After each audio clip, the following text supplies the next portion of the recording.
Hello, my lovelies, and welcome back for another case, another true crime case. I was going to say something witty, but you know. Hey, I got a joke for you. What do you call a mistake on a grave?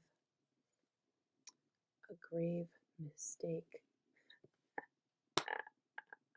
Just kidding. Just wanted to lighten the mood before we get into this nuttiness. So, we're going to be discussing the case of Kelly Dae Wilson and the Kerr Family Sex Cult.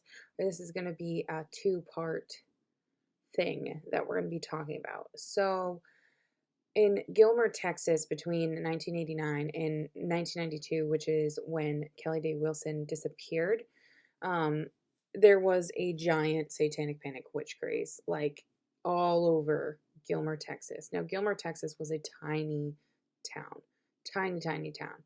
It's at this time it's like 4,000 people, and technically it's a hamlet. If you don't know what a hamlet is, basically a hamlet is a small town without a church in it. So that has to do with like the incorporations of the towns. So all of the folk have to go to a different town basically to attend church. Ooh, that's what it means. So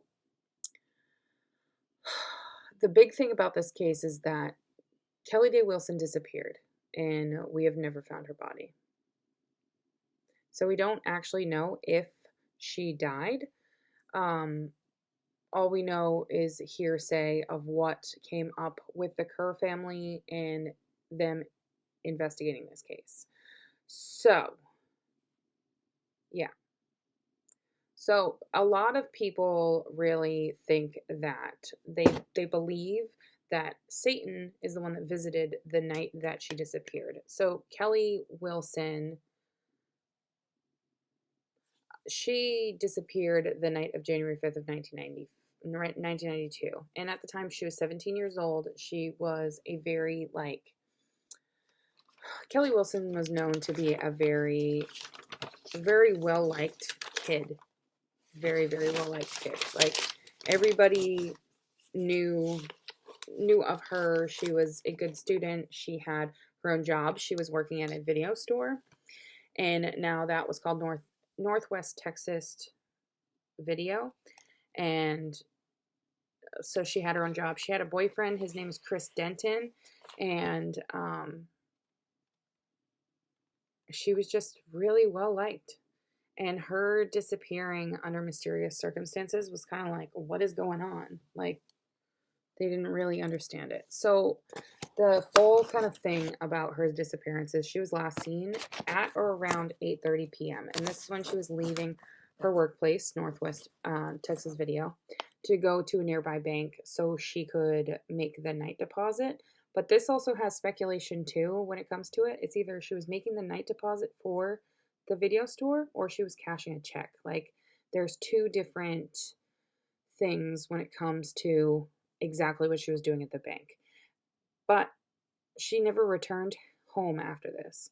So the next morning, her stepdad, he noticed that she wasn't home, so he went to her work and noticed that her car was there. But her tires were slashed and they were flat, and all of her belongings, including her purse, were inside of the car, but she was gone. She was gone. And her car keys were gone. That was the only thing signifying that, oh hey, she has her keys with her, but where is she? And she was last seen wearing a purple rugby shirt that had red and gold and white insignia on it. And she was also it had a white collar. The super 90s rugby shirts, like the thick ones that guys used to wear. That's basically what it was. And she was also seen wearing stonewash cut off blue jeans and suede brown loafers. Sounds like a really comfy outfit. And she also had an assortment of rings on.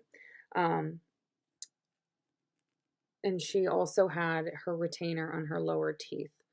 So if you don't know what a retainer is basically it's to hold the shape of your teeth, especially if you have orthodontia work. So the last person to physically see her was her boss, and his name is Joe Henry. And they obviously questioned him, and they would question him. So Kelly told her mom that she was going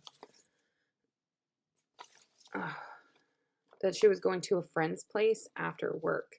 And Kelly's mom, this is when she calls Joe, her boss, and asked if she said anything about any plans after work. And he said that he didn't know. So this is where Sergeant Brown comes into town. Sergeant Brown is the officer that's assigned to this case. And he is like, he also comes into question when it comes to this case as well, because it just really like goes round and round.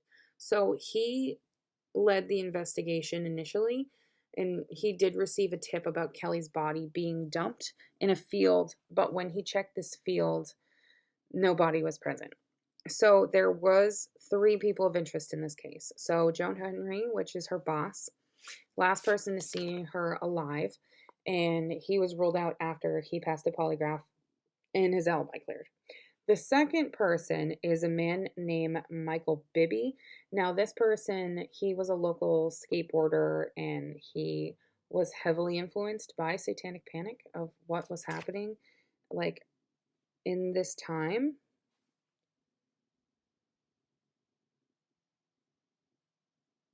Oh, cool. But he eventually would be charged with slashing Kelly's tires, and I'll kind of go into why if you, like down the road. So the last person involved is Chris Denton. Now, Chris Denton, like I mentioned, was Kelly's on and off again boyfriend. Now, Chris already had a history of his temper. He and people knew he had quite the temper on him. So he had a history of violence, and he actually was charged with assault with a knife. And there's reports that, or there's like verbal reports that maybe Kelly and Chris were supposed to go on a date that night, but Chris doesn't have a sufficient alibi for that night. And the same goes for his cousin Brent War. Now, Brent War is kind like he coincides with Chris in this. So Brent asked a female friend to lie for him so he can have an alibi for the night. And this is the night of January 5th and January 6th, like going into January 6th. Now, Chris's car coincidentally was sold to an auto body shop just a few days after Kelly went missing. And when police were able to seize his car, they checked it over and over and found like a chunk of the mat that was cut out, like a good sized chunk that was cut out, but nothing else was out of ordinary with his car. So this is when Sergeant Brown went and put pressure on Chris and Brent, and this is when all of the Satanic Panic shit kind of comes into play. Like, so I've already kind of mentioned what Satanic Panic is and all of like the stuff around it. So because Sergeant Brown kind of exhausted all of his means, he exhausted all of his means when it comes to investigating Chris Denton and Brent Ward.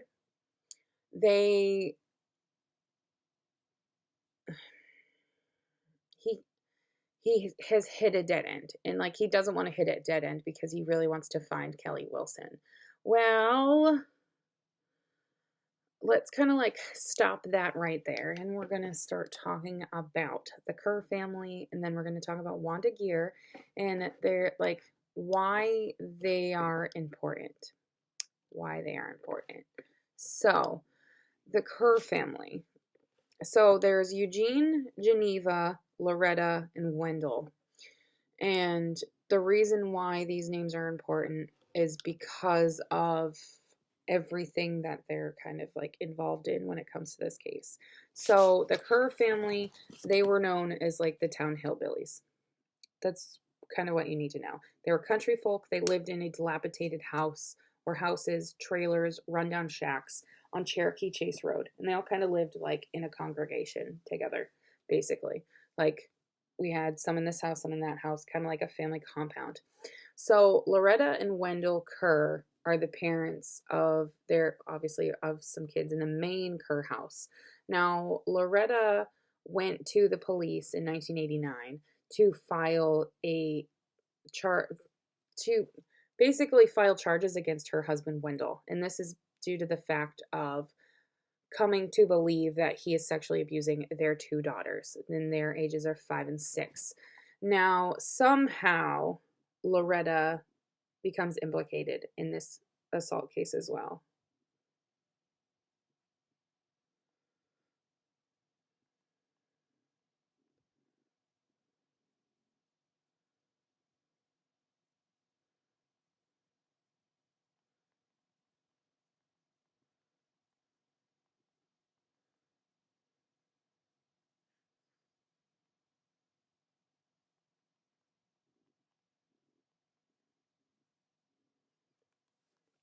So,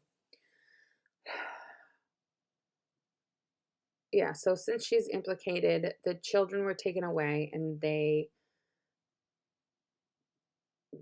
their parents are charged with sexual assault. So, this happened in 1989 into 1990. This brings us to Wanda Gear. Now, Wanda Gear is a single mom. She's raising her 5 children. Now, she kind of like weasels her way into the Kerr family, but we'll get there. So apparently, Wanda at some point receives a letter that's written by her brother Lucas Gear, to CPS, but it's allegedly addressed to Wendell Kerr in regards to the abuse against her son that Wendell Kerr had inflicted. Now, after this, Loretta files for divorce from Wendell, and he is subsequently arrested for the sexual assault of Wanda Gear's son. So, somehow, Wendell and Wanda get married. And because of this, Wanda loses her kids and gives up her parental rights of her 5 children. Like, she leaves them all to be with him. And one of the children would go on to say, "Daddy said that if we went into the woods, the devil will get me." This was when they were asked, when they were taken away. So, because of this that's happening with the Gear kids and with the Kerr family, this is what really kicked off the belief of a satanic cult in Gilmer, Texas, and because of all of the children being taken away due to the fact that they were involved with SRA and sexual abuse. So SRA is satanic ritual abuse. That's what that is.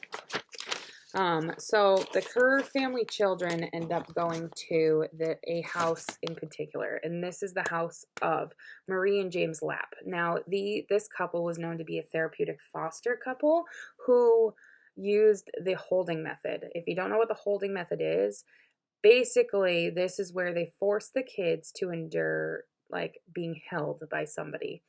That way they can face their trauma, which ends up re-traumatizing them anyway. This therapeutic method that they used has been like, you're not allowed to use it because of this, because of all of these cases that they used this in. And this couple was highly discredited after this case. So during these sessions, the Kerr children talked about the family and cannibalism and sacrifice and other child abuse that was going on in the house. So these kids were basically tortured and forced to give names in order for the Lapp, for Marie and James Lapp, to continue using the holding method. And when the kids gave names, it was kind of like a domino effect, in where the Lapps would only investigate people that they didn't like out of the names that the children gave. And subsequently, the children would be taken away from these families. So if the Lapps knew people, and if it was certain people that these kids were naming, if they liked them, nope, nothing would happen. If there were people that they didn't like, these kids were automatically taken away, because they had a man, they literally had their hands in police's pockets and a man named Scott Lyford's pocket. Now, Scott Lyford is an expert in